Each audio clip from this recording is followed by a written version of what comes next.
बिस्मिल्लाहिर्रहमानिर्रहीम। अस्सलाम वालेकुम। क्या हाल है आप सबके? उम्मीद है सब खैर खैरियत से होंगे। आज की जो लाइव है वो स्पेसिफिकली जो पेशावर ब्लास्ट है उसके ऊपर मैंने करनी थी, और ख़ास तौर पे जो अभी नेशनल असम्बली का इजलास जारी है उसके ऊपर कुछ बातें करनी थी। अभी मैं रास्ते में थी तो कुछ मैं सुन रही थी तकारीर ख्वाजा आसिफ की। ख़ास तौर पे मैंने सुनी तकरीर, और राना सनाउल्लाह की तकरीर भी सुनी। तो कुछ मौज़ूआत थे जिस पे मैंने सोचा कि बात करनी चाहिए।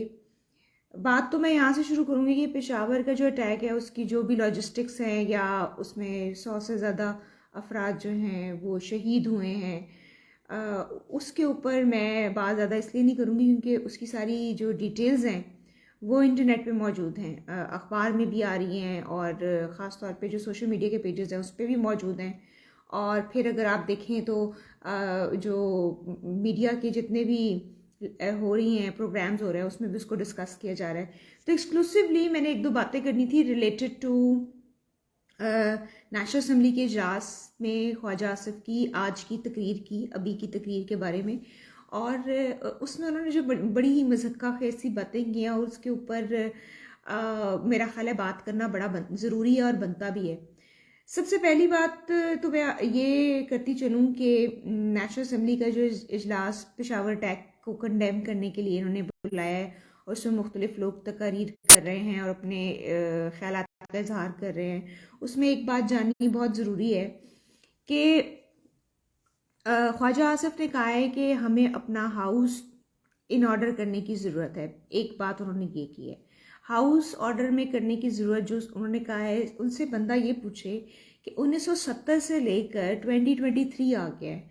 1970 में पहले इलेक्शंस हुए थे ना, जनरल इलेक्शंस हुए थे, जिसको जनरली एक बड़े इलेक्शंस माना जाता है, और ये भी समझा जाता है कि अगर तारीख में किसी इलेक्शन के अंदर धांधली नहीं हुई तो 1970 के इलेक्शंस थे।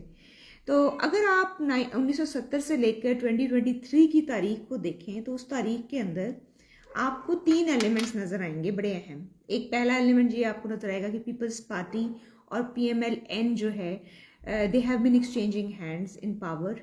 आते रहे हैं, ये आते रहे हैं और ये जाते रहे हैं। बेशक इनकम्प्लीट टेन्योर्स रहे, एक कंप्लीट टेन्योर बेनज़ीर का रहा, लेकिन बाकी इनकम्प्लीट टेन्योर्स रहे, माना जाता है। लेकिन उस 70 से लेकर 2023 के ईयर के दरमियान ये दोनों पार्टीज़ रहीं। तो इसका मतलब ये है कि रिस्पॉन्सिबल ये पार्टीज़ हुई। अगर आप कह रहे हैं कि we need to correct our house, ठीक है, we have to make our house in order, पहली बात।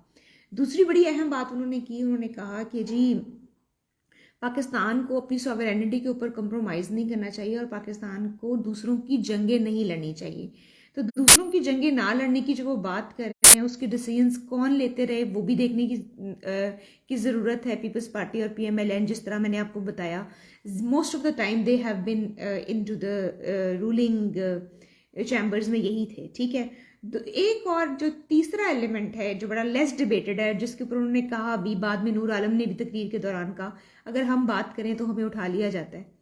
मैं सिर्फ ये उसमें कहूँगी कि एक तीसरा एलिमेंट भी रहा, पीपल्स पार्टी, PMLN, और एक और तीसरा एलिमेंट रहा कि पाकिस्तान की सियासत के अंदर मल्टीपल टाइम्स जो मिलिट्री कूज होते रहे।